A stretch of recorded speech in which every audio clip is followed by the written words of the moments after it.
what the haters talking about.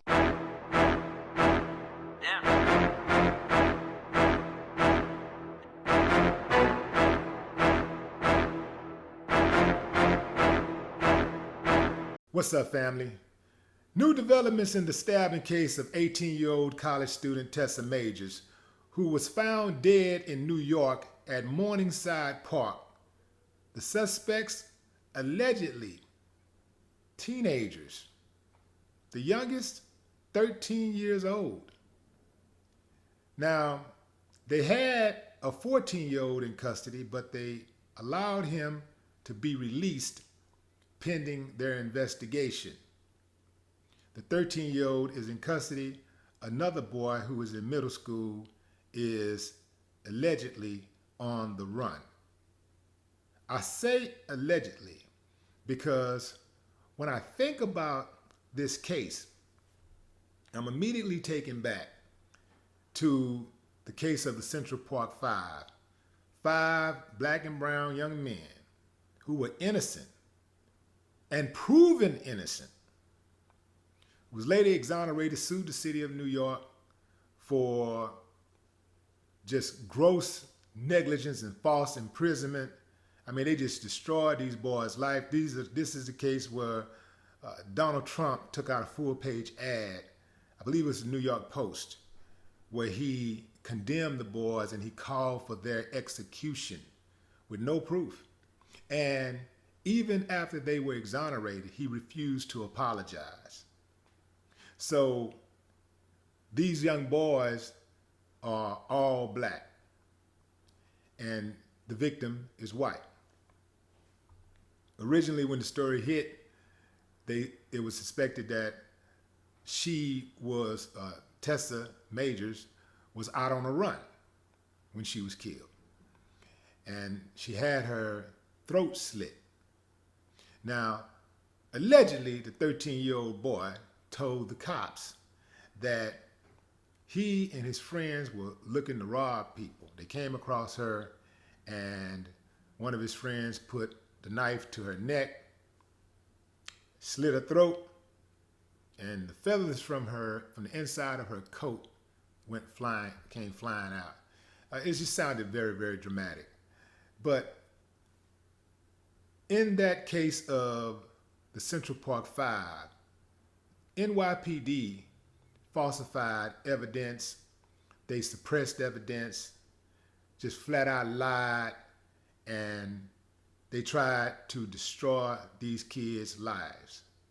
And they did to a certain extent, took away their innocence. Now, I don't trust NYPD.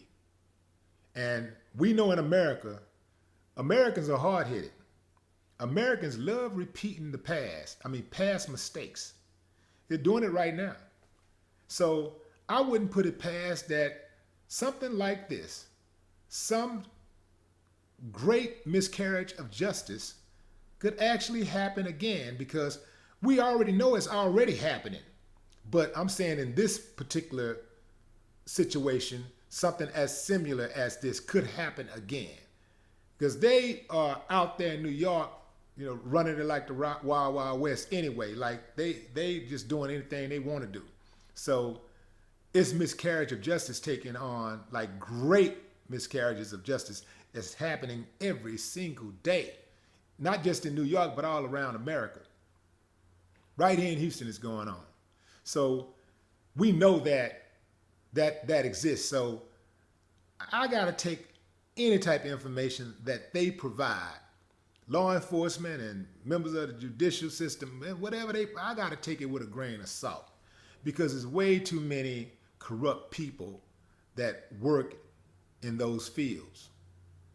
Now, a guy who represents one of the unions by the name of Mullins made a comment that New York law enforcement is too lenient on marijuana. He said they stopped prosecuting marijuana cases, and they're not being forceful with law, and so they take these little type of cases and they blow them up. Anytime people start, you have two sides, an opposing side from, the law enforcement. They look for one incident to happen, and then they use that to go all the way in and justify their mistreatment of people and their overreach of the law and their authority. So now they're going like, yeah, we need to prosecute. We need to be more serious about prosecuting marijuana cases. They want to be more serious about prosecuting marijuana cases. Let me tell you something. This is all the more reason why marijuana should be legalized in New York and everywhere. Because if it was legal, let's assume that they are telling the truth, which this is a hell of an assumption. But let's assume that they are telling the truth. Let's take it for face value. And they are telling the truth. This would give you reason to say, you know what? Maybe it should be legalized, because if it was legalized, she wouldn't have been somewhere in some old creepy park meeting up with strangers to purchase marijuana. Legalize it. I don't even smoke weed, and I say legalize it. This just makes sense to me. It's just common sense to me. Legalize it. The only reason why they won't legalize it is because certain people can't figure out how they're going to get paid on it. They can't come to a numbers agreement. And then other people are trying to hold on to it like somehow, if I'm tough on marijuana, I'm tough on law. And you got a few fools out there voting for them just because they think nobody should be smoking weed. Absolutely ridiculous. If every time something happens and somebody gets killed because of some type of drug deal gone bad or some type of exchange of weed gone bad, well, why they don't do that when somebody have a situation where somebody gets killed over a phone or over a car? You go out and buy a car, you think you can buy a car from this person, whatever, and you get killed. Why they don't say, yo, that's why we need to make buying cars illegal. They don't do that. The whole system is hypocritical, man.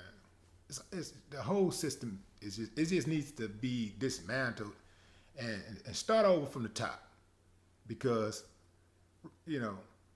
it's all messed up, and that is because leadership starts at the top, and the leadership in this country is tore up from the floor up. That's my spiel. No more talk. What the haters talking about?